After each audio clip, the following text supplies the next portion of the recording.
I started working with athletes and entertainers probably 15 or 20 years ago. So it's been fun to have clients that have a little name, celebrity, and notoriety, but also at the same time be able to provide valuable advice to people that need it and have big issues and learning along the way because they're all very young.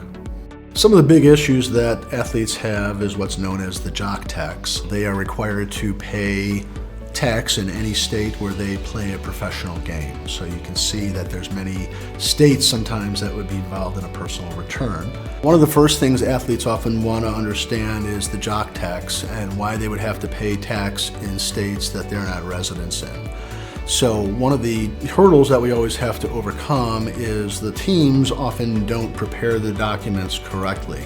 Unfortunately, this often happens in the football world, so we have to go through different computations to correctly allocate their income to the various states that they may work in. Some players decide on where to play based on their residency. So for example, people that live in Florida or Texas where there's no state income tax may choose to play there because there's different tax ramifications to playing there. The contract may be worth a lot more if you don't have to pay state income tax on the same gross revenue.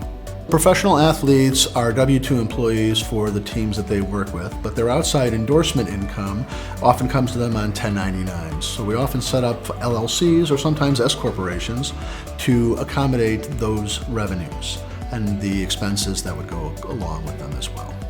What drives and motivates me to work with athletes is twofold. It's really the education, being able to provide them some learned material about what is going on in their financial lives, but also kind of keeps the kid in me. And I was an athlete way back in high school and not had the ability to go past that level, but it's fun to work with them and see the differences. I know a lot of them come from different and diverse backgrounds, so it's always fun to learn more about their backgrounds and how that plays into their being and how that will take place for their future as well. And many of our athletes and entertainers are involved in non-for-profit activities. Several have set up their own organization. I actually serve as treasurer for a couple of them, and it's been really rewarding to be involved and see the things that they've been involved with in their charitable efforts as well and their community pledge.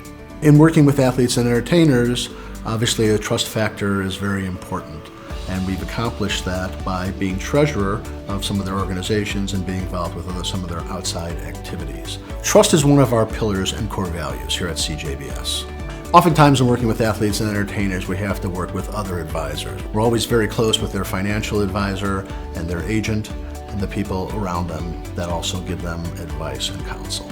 Athletes and entertainers are like many of our other high net worth clients that have complex tax situations. So we often tie that in by collaborating with other individuals in the office that specialize in those areas.